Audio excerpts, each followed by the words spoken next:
নিজের পারফরমেন্স প্রসঙ্গে কি বললেন সাউল ক্রেসপো? শেষ ফুটবল মরশুমে দুর্দান্ত পারফরমেন্স করেছিলেন সাউল ক্রেসপো। বিশেষ করে ইমামি ইস্টবেঙ্গলের কলিঙ্গ সুপার কাপ জয়ের ক্ষেত্রে যথেষ্ট গুরুত্বপূর্ণ ভূমিকা পালন করেছিলেন এই তারকা ফুটবলার। সব দিক মাথায় রেখে এই নয়া সিজনে তাকে দলে ধরে রাখার সিদ্ধান্ত নেয় ম্যানেজমেন্ট। শুরুটা খুব একটা ভালো না হলেও সময় এগোনোর সঙ্গে সঙ্গে নিজের পুরনো ছন্দে ধরা দিয়েছিলেন এই স্প্যানিশ তারকা, যার ফলে আগের থেকে অনেকটাই শক্তিশালী হয়ে ওঠে দলের মাঝমাঠ। কিন্তু আইএসএল এর প্রথম লেগের ম্যাচে চেন্নাইন ম্যাচ খেলতে গিয়ে দেখা গিয়েছিল বিপত্তি। সেই ম্যাচে চোটের কবলে পড়ে মাঝপথে উঠে যেতে হয়েছিল এই দাপুটে মিডফিল্ডারকে, যার ফলে পরবর্তীতে বেশ কয়েকটি ম্যাচে তাকে মাঠে পায়নি ইস্টবেঙ্গল। নিজের চিকিৎসার জন্য গত বছরের শেষের দিকে নিজের দেশে ফিরে গিয়েছিলেন তিনি, তবে সময়ের সঙ্গে সঙ্গে সুস্থ হয়ে উঠে নতুন বছরের প্রথম দিকেই ফিরে আসেন ভারতে। তবে মাঠে নামার জন্য তখনও প্রস্তুত ছিলেন না স্প্যানিশ ফুটবলার, সেজন্য ফের অপেক্ষা করতে হয়েছিল আরও বেশ কয়েকটি ম্যাচ। তারপর সমস্ত জল্পনার অবসান ঘটিয়ে গত চেন্নাইন ম্যাচে ফিরে আসেন এই ফুটবলার।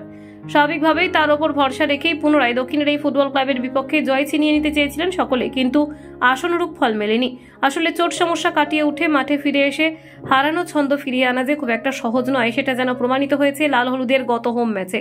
স্বাভাবিকভাবেই সমর্থকদের ক্ষোভের কারণ হয়ে উঠেছিলেন এই হাই প্রোফাইল ফুটবলার। গ্যালারি থেকে বিভিন্ন নেতিবাচক স্লোগান শুনতে হয়েছিল তাকে। এমন পারফরমেন্স হয়তো নিজেও মেনে নিতে পারছেন না ক্রেসপো।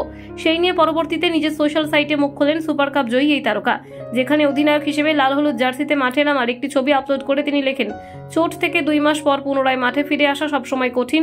গত ম্যাচে আমার সেরা পারফরমেন্স ছিল না, তবে আমি নিজের 100% উজাড় করে দেওয়ার জন্য মাঠে কঠোর পরিশ্রম চালিয়ে যাব। আমি আশা রাখি যে সফল হব।